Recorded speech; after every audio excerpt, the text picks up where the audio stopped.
professor Luana Lessa e vou falar um pouquinho para vocês sobre os sistemas de transportes.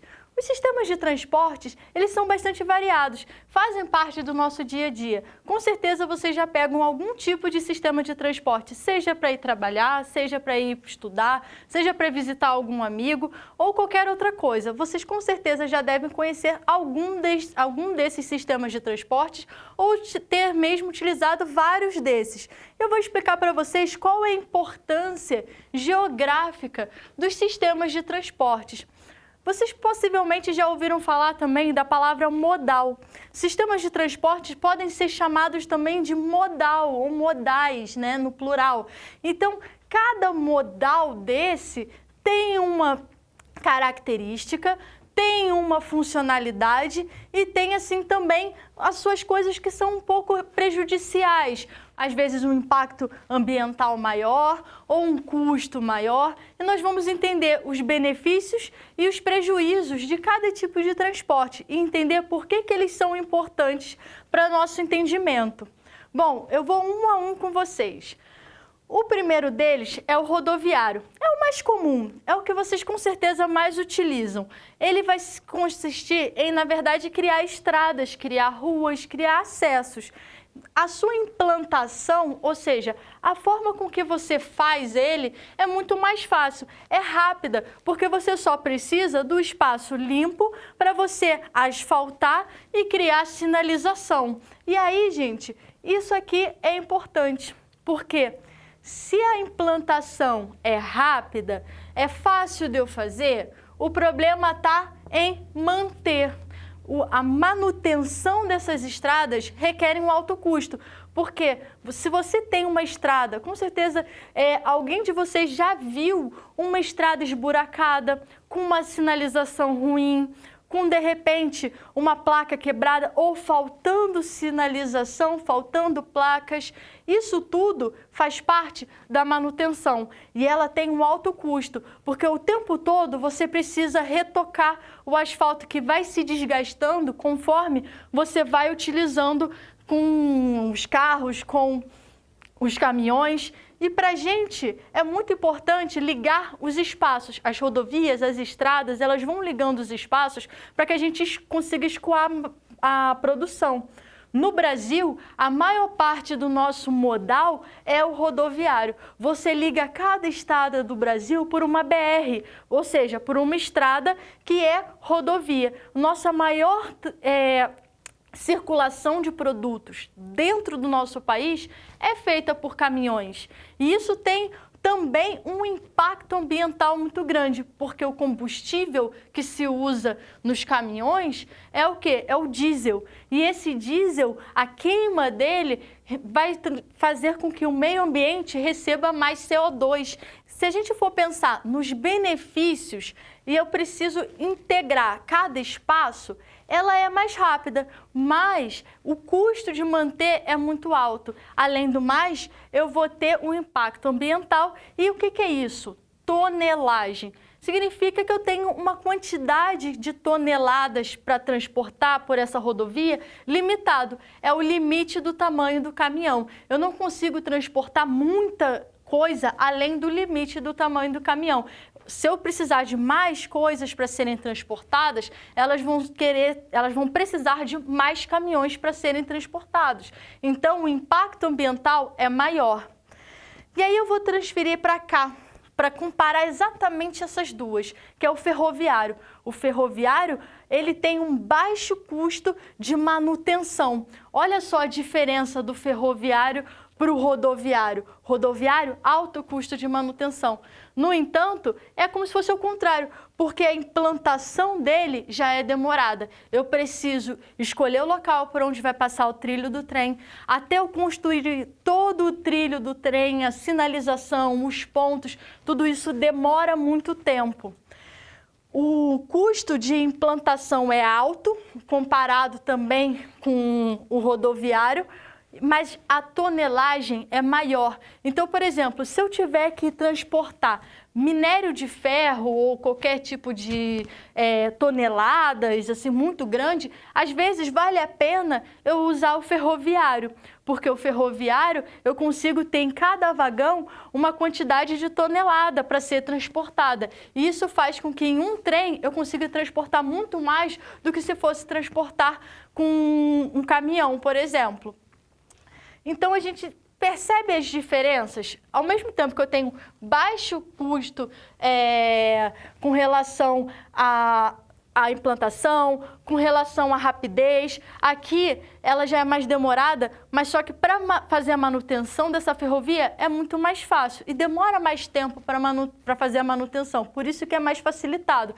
Não vou ter que construir o tempo inteiro, melhorar o tempo inteiro, como no caso de uma rodovia.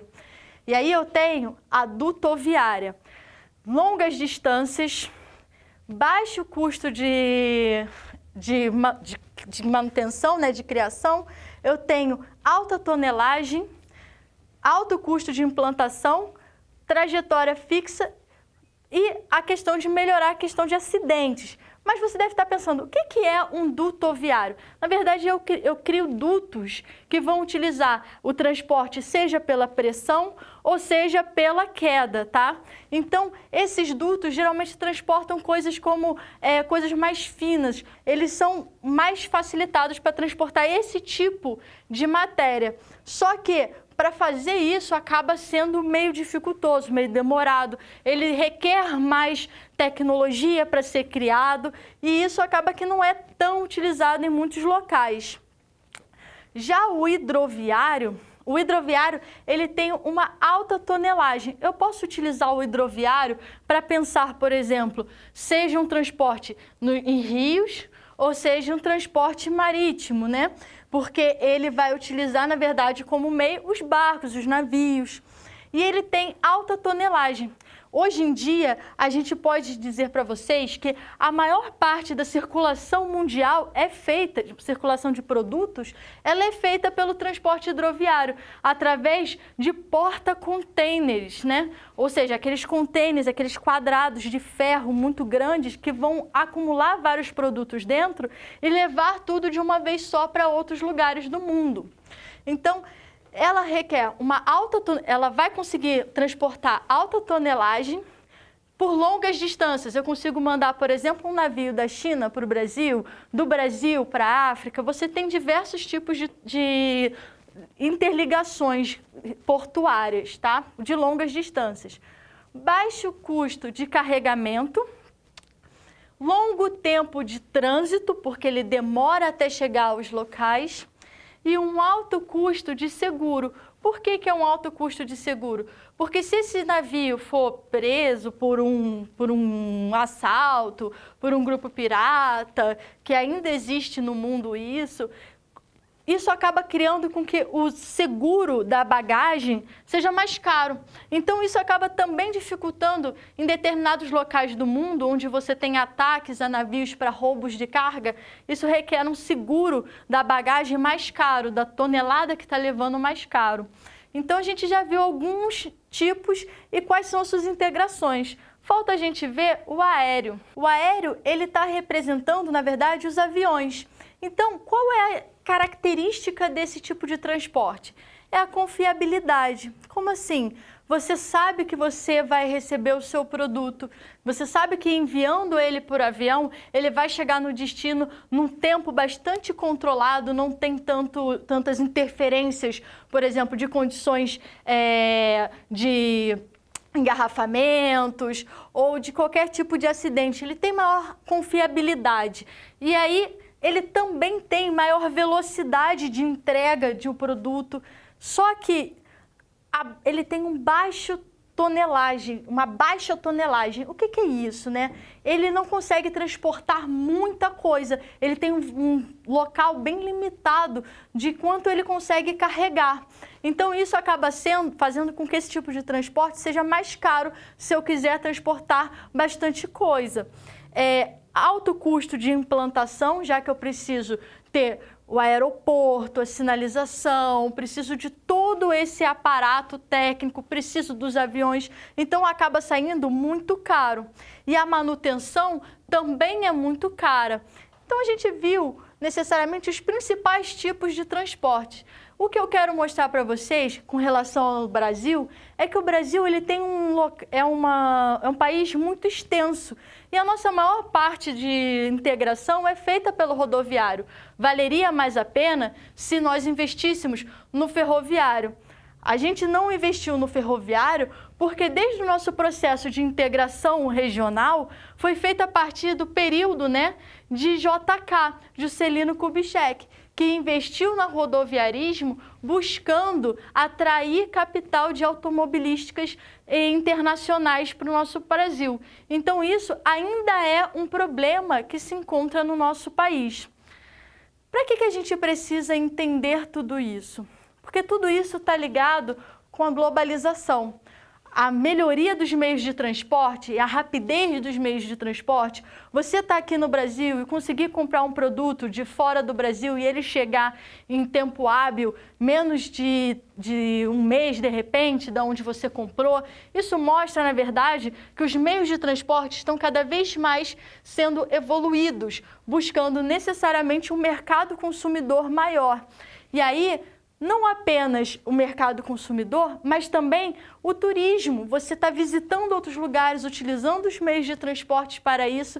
Você consegue ter mais acesso, se você está no Brasil, você consegue ter mais acesso a outro país como a China, como, por exemplo, ir para a Inglaterra. Você consegue qualquer tipo de transportes desses, utilizando, na verdade, o aéreo e o hidroviário, principalmente, para conseguir chegar em qualquer lugar desses. E é importante a gente pensar que isso faz com que cada vez mais a ideia de mundo fique limitada. Então a gente fica, na verdade, achando que o mundo está comprimido e ficando cada vez menor. Isso é uma impressão que nós temos devido a essa melhoria nos meios de transporte.